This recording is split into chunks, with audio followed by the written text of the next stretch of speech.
Yeah, of course. Who's my competitor? CNBC, Udemy, people like that. We do a whole SWOT analysis, man.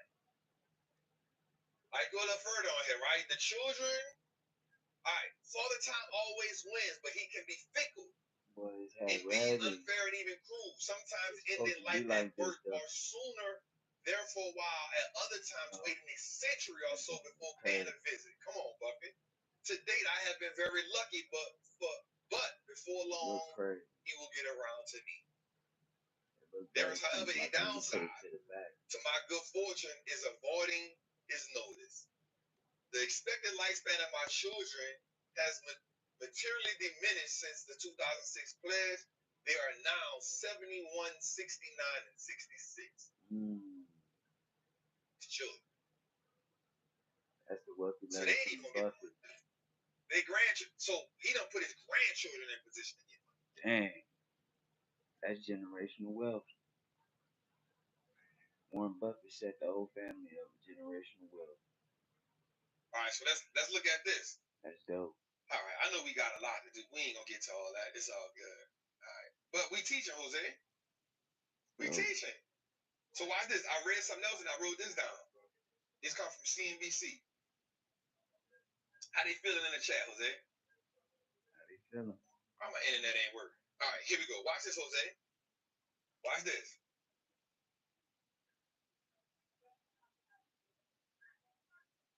His children donated. Let me see. Instead of leaving his children an enormous inheritance, the 94-year-old investor has long pledged to give away 99% of his money.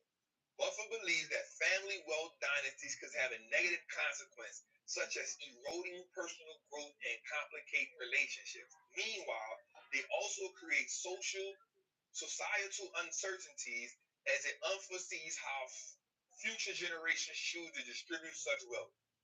I've never wished to create a dynasty or pursue a plan that extended beyond my children. But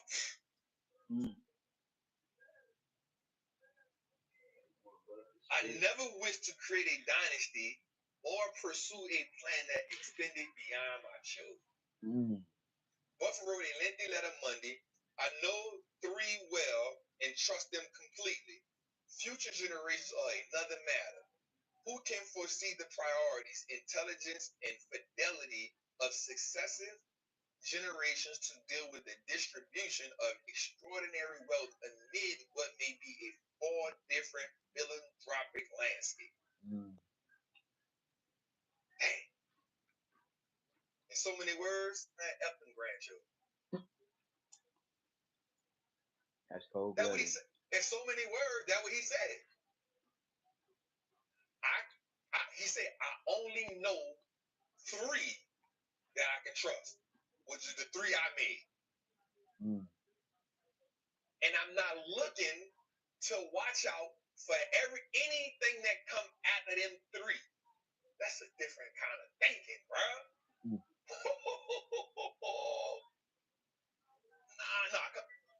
No.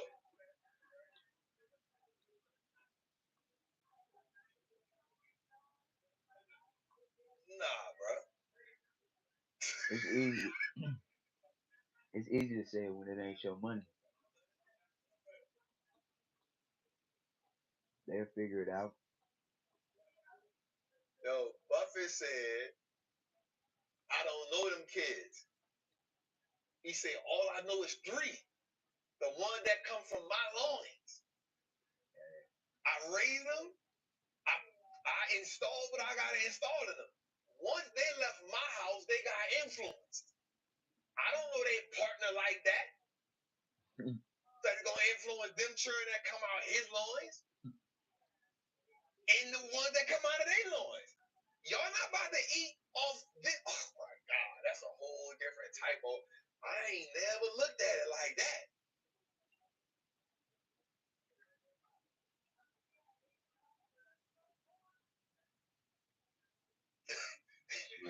I'm not gonna lie, bro. I'll probably be pissed off at my grandpa.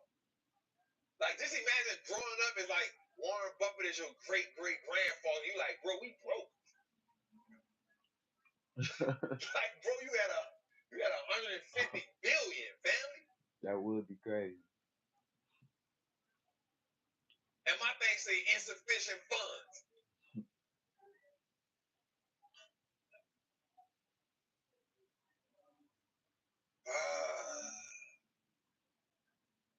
Damn. Said you better just use my name. Oh. From Buffett What's up, Omar? Buffett to Buffet.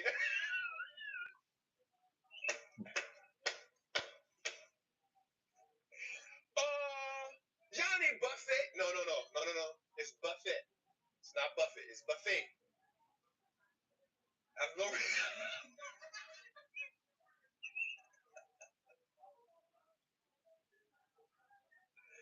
Oh my God! I'm of no relation. That's Buffett. It's Buffet. Damn, cuz. Bro, that man said I only know 3. Listen to this verbatim, cuz. This ain't even me. That man said, I only know 3. Oh my God, cuz. FDK, cuz. FDK, cuz. Damn.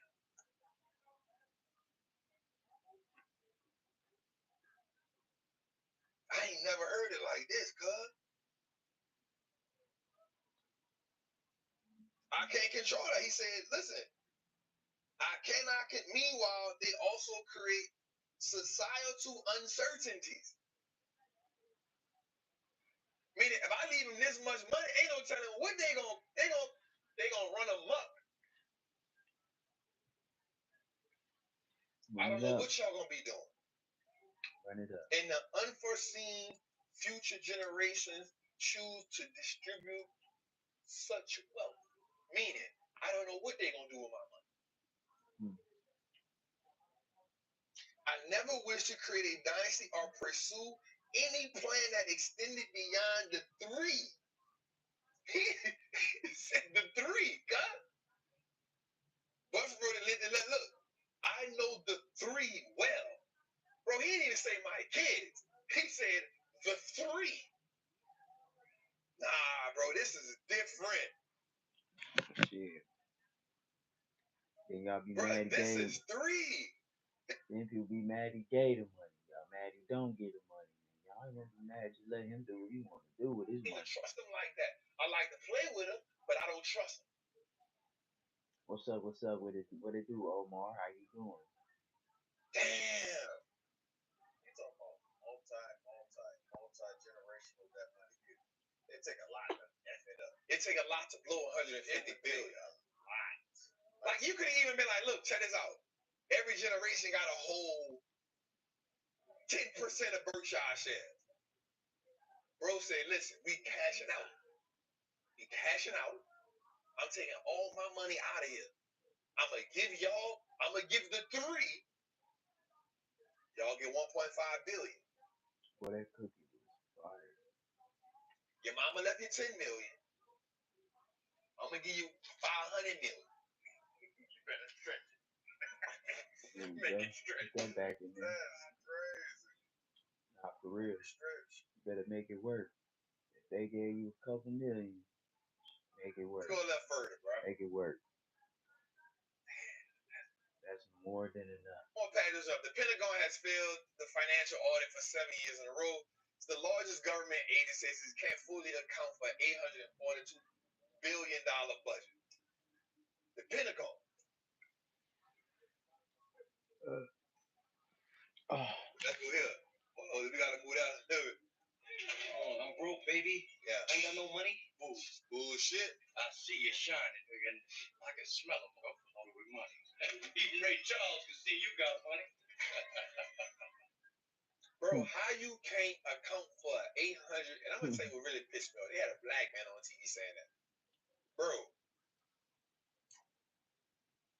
I went crazy. I couldn't find 1,500. Where's that? I left it right here. Boy said he can't account for 824 billion. This is the Pentagon. Yeah, that's wild. But here's the kicker. Here's the kicker. It's the 7th year in a row that they done failed the audit. Why is this not being talked about? They slow. They got 800 billion sweeping under the rug. Somebody getting paid off. Yeah, the stuff they need to be talking about, they don't never talk about it. It's crazy. Bro, you can't just money. You cannot unaccount for like at some point, hey, red alert, yo, we can't find 20 billion. Red alert, y'all, we can't find 100 billion. At 8, imagine you misplacing a couple billion and not knowing where it went. Yeah, alright. 124 billion, you almost at $1 trillion. You 176 away. Off the books. Off the books. Somebody eat good. That's a big run up, cuz. Somebody eat good. Dang.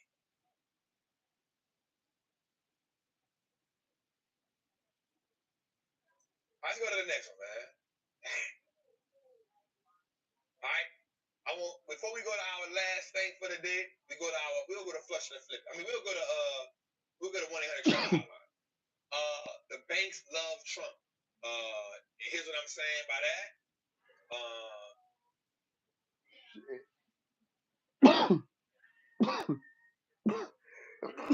So Wells Fargo, this is since the election. Wells Fargo is up 19%. Goldman Sachs up 14%. Morgan Stanley up 13%. Bank of America up 13%. JP Morgan up 12%. And Citibank up 12%. First of all, food and fourth, I want you to know this right quick. These are the 6 banks. Watch me here. That own. Why hit you, bro? No, you don't know this one. All right. I always tell you to read this book, The Creature from Jekyll Island. Anybody that wants to understand America, you want to understand how the Federal Reserve was created, go read this book, The Creature from Jekyll Island. It actually gave birth here in Georgia. 6 families got together and said, in so many words, the government is dumb. They have no earthly right controlling our money. We are the bankers. They created a deal. And the deal was, let us run the money, y'all make the law. And in doing so, they created the Federal Reserve. They actually get a percentage of the revenue that America makes. I didn't know that. These 6 families, not the banks, the families.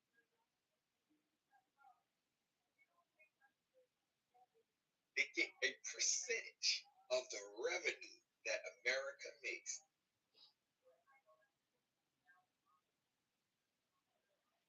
This book right here is such an eye-opener when you want to understand that.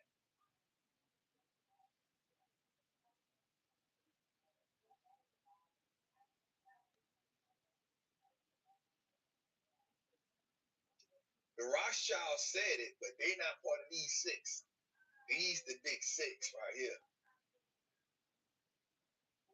And then the Rothschilds was doubled in with them though, because they understood that. Watch this. They understood that. Watch this. And also, the Federal Reserve is not even much a part of America. It's an individual entity.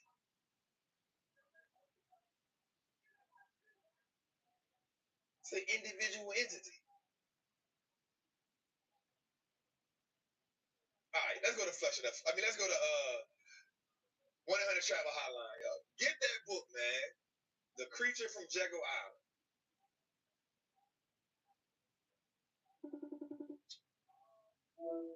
Hey Trap, it's Anastasia. As always, thank you for everything you do to help educate us on the market and keep us informed on all the events and how it correlates with us and our community. All right, here's my question for today. There's speculation that the market might be shifting focus from semiconductors to software companies in anticipation of Trump's presidency. What indicators should we look for to confirm this shift, and which software companies would you recommend keeping an eye on? Thank you so much for your thoughts on this, and thanks, Jose, for taking my question. Peace out. Come on, warm hug. Where's she from, Jose? She looked like East Coast. I see East Coast. You see that? I hope she on here. No, cause like I'm listening to the tone. Okay, not look. But the whole look, I get East Coast. I don't get. I'm not saying it in a bad way. Like I don't get West Coast. Now you saying some bad way because that jump she had on was garbage. I didn't get the down south. I get the East Coast. It was correlate. It's a good word. She had that color purple dress on. It came up with fluidity. Correlate. Definitely was a warm hug. You feel me? Yep, the Federal Reserve is not a bank nor is it part of the government at all. All right, so great question, Queen. The transition from software, I don't think it's a specific company. I think that's just the next level of AI. I think the next level of AI is software. It goes from semis to software. I don't think it's a specific company, but what I do think you should go is, I think you should look at all of the software companies that's locked in, but like the companies that are needed. So AI is one thing, the chip sector is one thing, and then the software is another thing, and then you have another version. So like your Palantirs would be like the software, like your Snowflake, you into software, right? So look at your software companies. That's what you're looking at right there. But I still wouldn't just give up on the chips, but don't be as aggressive because we have seen them pull back.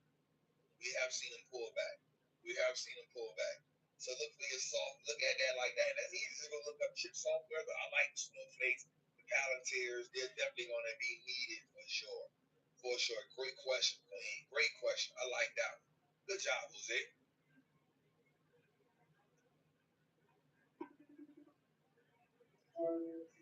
What's up, Trap? This is Jonathan in Port Sulphur, Louisiana. Thank you for taking my call, man. Thank you for everything that you do. Question I have today is about executing the options contract. I have a Palantir call for March of next year with a $49 strike price. It's currently up 430%. I paid $355 for it. It's worth $1,900. My question is, when does it make sense to exercise it? And should I exercise it? How much premium should I be willing to trade off in order to actually buy the 100 shares? I like the company. I've done the research. I've watched it for a long time. I made a lot of money with it. So I'm just wondering if it makes sense to exercise it, if I actually do want to own 100 shares, or is there a certain way I should do it, or at a certain point in time, I should wait until. Thanks for everything you do, man. I really appreciate you. It's a good question. Also, I worked in Port Sulphur before, over the Sunshine Bridge. That's the Sunshine Bridge, huh? Over the Sunshine Bridge, huh? I worked out there. You heard me? So here's a question, Jose. I would like to know one question. If he in the chat, he not high from nobody. He working construction like that. He working construction, so he got. Hey, how you doing? Bonnie Blanco, nice to meet you. I got the sunglasses on. That's PPE. You don't see them. I can see the containers behind him. I see the rigs behind it. Yeah, I see what's going on right there. So the one thing I would like to know. So first of all, great job. Amazing job. Fantastic job. Right? Fantastic job. I would like to know, Jose, how many contracts he has. And here's why, so I can answer that question. When you sell to exercise, you gotta come out of pocket to exercise. That money, you don't transfer that money from exercise in that contract from profit to use the money to exercise. You now gotta pay for that.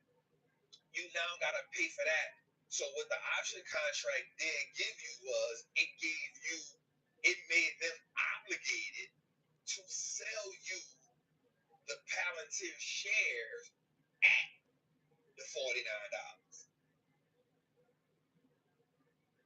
You feel me? But watch this. The money that he gonna sell isn't money he gonna use to buy. Yeah. Mm-hmm. So for me,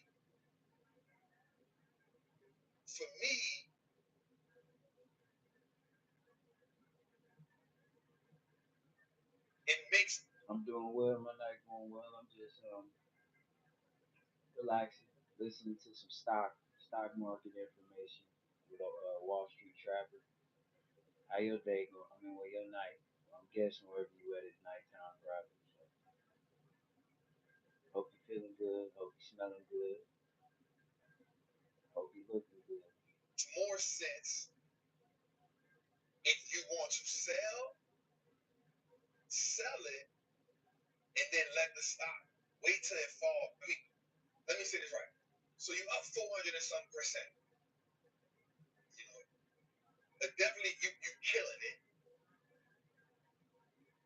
I would take. I don't know. That's why I wanted to know how many contracts you had. Cause I'd be like, yo, you can sell a couple contracts, right? You can sell a couple contracts and then say, okay, I'll buy some shares or whatever. You know what I'm saying?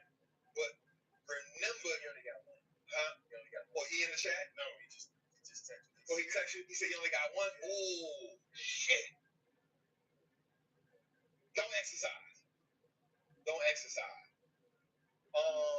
When does it expire? March? I'm not gonna lie. I'm holding it. I'm holding it. I'm letting it play out. If you like the company, March next year, I'm holding it. Here's what I would do. I would set a price. If Palantir goes below $55, you come up off. Don't give them that much back. If it goes below $55, you come up off. That's your exit price. $55 is your exit price, 100%. But you done made it that far. You done made it that. You up 400%. You done made it that far. You got one contract, bruh. Let that joker play all the way to February. Let it play to February. Let it play to February. Let it play to February. You can easily get. And here's the thing: it's not being greedy because you got one contract. You already up 400 and some percent. You just set a price. If it goes below $55, you say that's why I get out at. I'm good. But if it the way it looks like it's gonna keep going, it got momentum to keep going forward. You don't give yourself months. You give yourself, and then you give yourself some good months. You give yourself November, which is up, December, which is cool, and January, which is cool. So in February, you good. So people telling a man, cash out, he done already rolled it up 400 and some percent. He already passed the 100% mark. You done rolled it up 400 and some percent. Man, you got one contract. You good. You didn't settle to split half of it. Rock out. Rock out. You ain't settled to get that one to, man, rock out. Set your price at $55. At $55, I'm getting out. That'll probably bring you down to about 300%. Man, you all right. You still quadruple your money. You good, bro. Don't sell it to get back in. No, if you want to get another position, stack your bread up, get another position. Don't let that run out. I'll look at it, okay, boom. Here's what I do now. Once it get back, like let's say, I think right now it's at 67. It's at 67 right now, right? So if it gets to 71, I will move my price up. Hear me here. If it gets to, it's at 67 right now. It's at 67 right now. I get what he's saying. My exit price is $60. No, right now, because it's $67. It's $67. How much is it? It's $67 right now for Palantir. The price is at $67 right now. So at $60, I'm exiting. Between 60 and 62 is my exit price. Giving me some room right there. If it goes to $70 or 70, what it is right now? 66. So my price is $60. All right, here's what the plan. I got our plan in real time. We're not selling. We're not selling. You got one contract. You already surpassed our threshold of 100% to cut in half. So you like, yo, I'm here. You at 400%. It's at $66 right now. Your cutoff is at $60. Right? No lower than 59, because I know what you're gonna do, man. Trap might hit 50, then 59, you bounce back. No lower 60, no lower than 59. If it moves up to $70, your new cutoff price is 65. Yeah. Your new cutoff price at 70 to 71 is 65. Mm-hmm. And you're moving yourself in $5 increments every time. Every time it goes up by $8, so if it goes to $80 by March, if it goes to $80 within the next couple months, your new cutoff price would then be $70. Because you up another $5 from the 70. Does that make sense? Mm-hmm. That's what I would do. That's what I would do. Now, you got time. But what I still be doing now is I'll be stacking bread to find another play to get in. Because here's what we do know. We just saw it. Financials and industrials are on fire. Which is why our Goldman Sachs play is going crazy. That's a good damn play, man. You gotta shout to that guy, man. I'm proud of you, bro. And you out there in post software, you getting that. Hey, Jose, ask him, is he working in a plant? He getting that plant money. He get that plant. And what I was doing out there, he probably working 5, 6, 10. 5, 6, 10s. You know what I'm saying? 5, 6, 10s out there. That's good.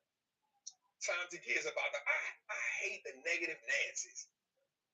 Yeah. How time decay gonna hurt the man position, man? That's crazy. Hey Anastasia, we see you, Queen. Yeah, man, you good, man. The time decay not gonna kill him until he gets 60 days within that thing. That's why I said February, cuz.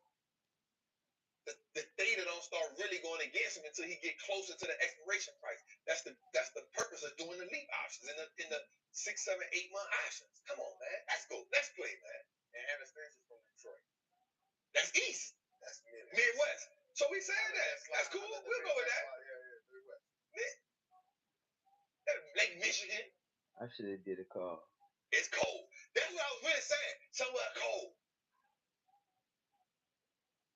That's good, Detroit. Go Lions. Shout to CJ. You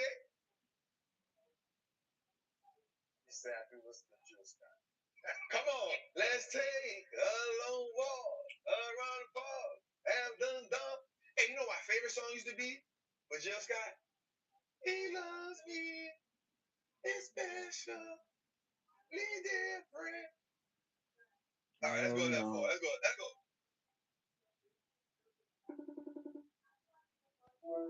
Trail, what it do? Wow. I appreciate you taking my call, bro.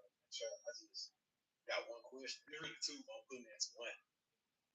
And it's what financial and life advice you got for an 18-year-old, and what steps would you take to execute them like anything?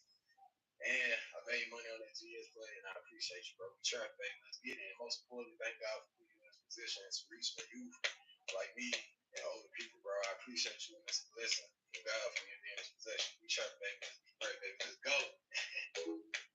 I like his energy. First of all, 18-year-old playing the game, making money in the game. Let's just salute that.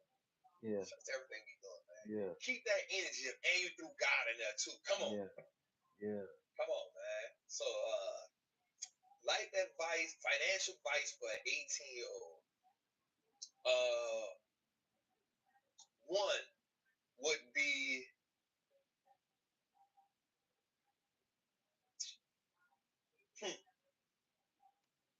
Ooh, they about to be mad at me for saying this. But watch this. You don't have to show off your money to get girl. You don't have to show off your money to get girl. And the reason why I say that is because at 18, you a lot of times you want to show the girls that you good. Watch this. Next, any female that you date her based on her experience with God and her experience with money. Well, should I say her education with God and her education with money, right? And here's why I'm saying it. Here's why the two things I said started with women. Because at 18, your life revolves around being fresh and women. It's your life revolves around, right? And in what generation? Rash. Tell me what 18-year-old I'm gonna get money and then show girls he got money. Mm. And you making decisions on, you know what I'm saying? So I would say this, bro, and it's real.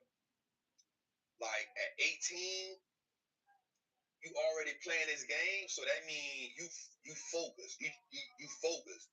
Yeah. And so of course I'm not gonna tell you like don't like you want to date women. So when I'm at 18, the females you dating, I would ask them about money.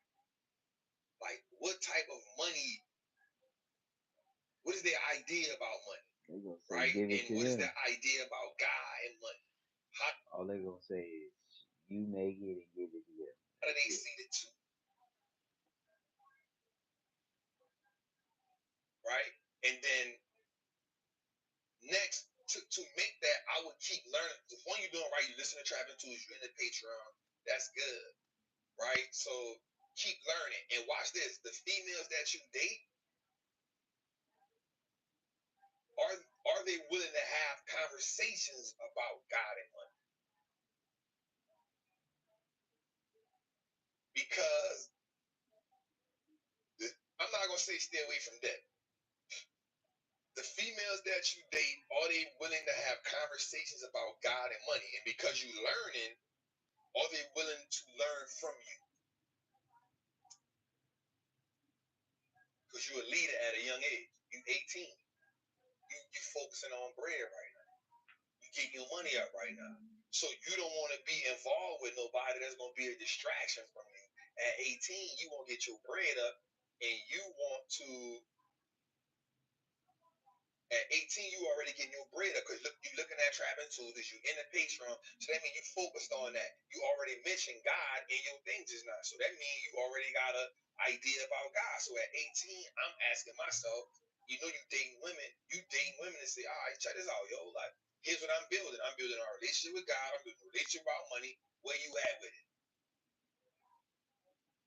And if she ain't on that kind of game plan, go the other way. No, for real. Now, I know y'all wanted me to say all kind of other things, but here's what I understand. An 18-year-old man, he's full of testosterone right now.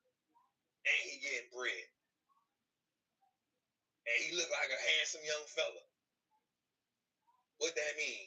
He definitely on trying to get female. At that age, like, you just gotta be real. And making decisions, a lot of decisions he gonna make gonna be around that. Stuff that he gonna wear is gonna be fresh so women can see him. Stuff that the car he gonna want to get is so women can.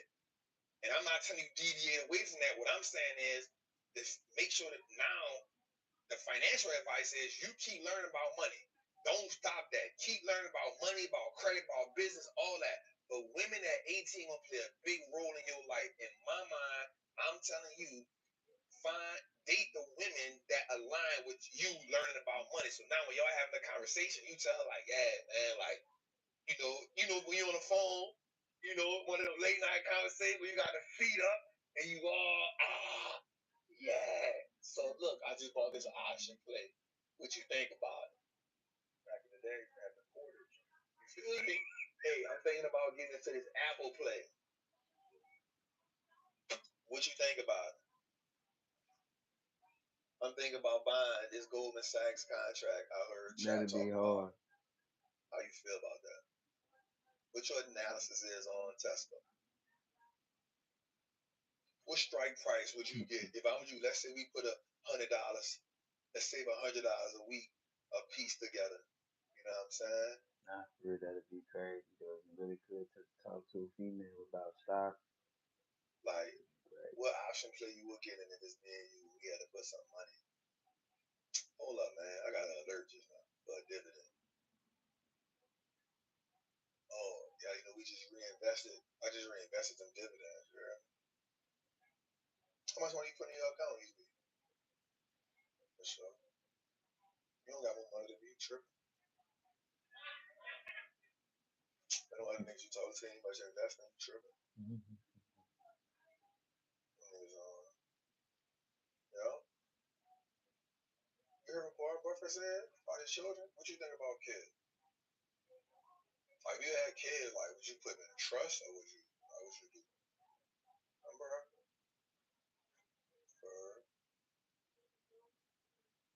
Like, what's the biggest amount of money you think you can, like, do in one? Like, that's the kind of conversation at 18 that's going to separate you. Yeah. That's going to separate you. That's going to separate you. At 18, I promise you, that's going to separate you. It's going to tell you if you're wasting your time or not. Because at 18, I'm just remembering myself as a young dude, 18, even though I was in prison. All of my conversations was like, yo, I can't wait to go home, get some money, and wear this so this one can see me.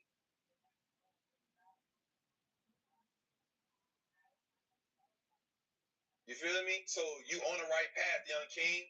You listening to Trap and Tuesdays. That means you already learning about money. You in the Patreon, you already said I made some money on GE. Keep on working that. You don't got to be in, I'm going to tell you something. You don't got to be in a rush to be a millionaire. I promise you, you already on path. You already on pace. Keep going. The next thing is, for real, we got to be feeding that knowledge to the youth. That's powerful. And shout out to Wall Street Traffic, man. I think that was really dope. You know what I mean? Ain't nothing like giving game. Each one teach one, each one reach one. You can't do that, you be in a lane. A lane is also a nigga that got the game. Like, nah, I got it. I ain't gonna tell nobody about it. You a lane. But you got the game though. But you a lame that got the game. Damn. Fucked up. Trying to give everybody the game. That's what happens when you give everybody the game. So you gotta work for it a little bit. You gotta go through the treasure hunt. It's your boy Double X though. Shout out to Wall Street Trapper. This is a good live. bro, like, what's up? What up with it, Carter? What up? Create restrictions around money. What it do, dog? When you make so much money, how much money are you willing to spend? How much money are you willing to keep to yourself? For me, I'm telling you, if you can learn to keep 80% of your money invested or saved and move on 20%, you don't hit the lottery. You don't hit the lottery.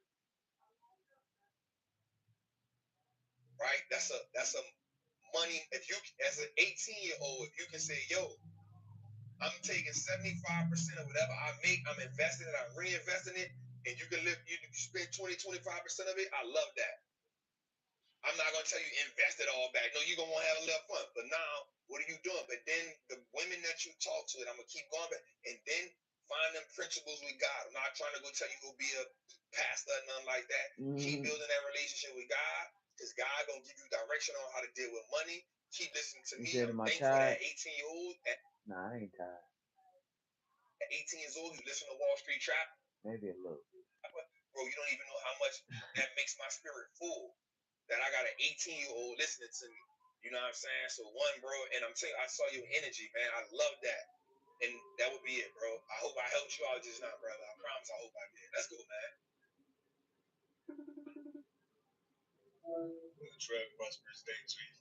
Real quick, I wanted to know, on down days in the market when it's red, what do you typically do to keep your mind off of all the noise. What you trying to say? Trying to say right now? You trying to say I was Chinese? That was what you're saying. Right? And then That was secondly, what you're going back saying. to Hey, on the my hat. options master class and digging into some more research, I remember looking at the numbers that you have for the Double ROIC, dare. the ROA, and the I ROI. double dare you. And I noticed that the financial companies, for example, like Goldman Sachs, are different than other companies like NVIDIA in regards to those standings. So, what are we looking for when it comes to the financial companies in comparison to companies that have tangible items or products to sell? Thank you. In the meantime, you guys stay prosperous. See? See you at the top of the See? Jose, I love when this dude give us a call, bro. Like when he asks a question, I just sit up straight. I be like, because I know he about to. I know he about to give me some layers. You feel me? So, give me some layers. He ain't playing golf, Jose. He ain't playing golf out there. You hear me? Shout out to the king, man. So let me answer. First of all, let me answer the question about the finance and the Wall Street traffic. Because I talk about that. I said we got to look at things a little bit different. So watch this. And when you're looking at banks, you want to look at my God, net interest payments is what you want to look at. You want net interest payments to be good when it comes to banks, because their instrument of choice is money. In the Wall Street traffic, because I talk about that, I say we got to look at banks different because their instrument, their product of choice is money. So the ROIC is going to be all the way different. You know what I'm saying? You want to look at those net interest payments. Those are really, that's key when it comes to banking. So put that right there, 100%. When it comes to the down days in the market, what am I looking at? So first, the down days don't really bother me. One, because I have calloused my skin a little bit, but that takes time. One of the things I do all still pay attention to is like what is causing the down. What is causing the down? And if I can always get, in a, oh yeah, Jose, Sean, I need you this Saturday. We're gonna do the Patreon call this Saturday. Patreon call this Saturday. I just thought about that because I'm about to say, a lot of times when the market is going down, I got to do a call to Patreon so I can explain to them what's going on and what I see. So on the down days, that's another thing I'm looking. Oh, and the trap amendment too. Yep. In the down days, I'm focusing on. It depends.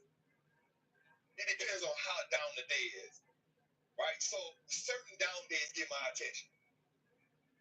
Idea.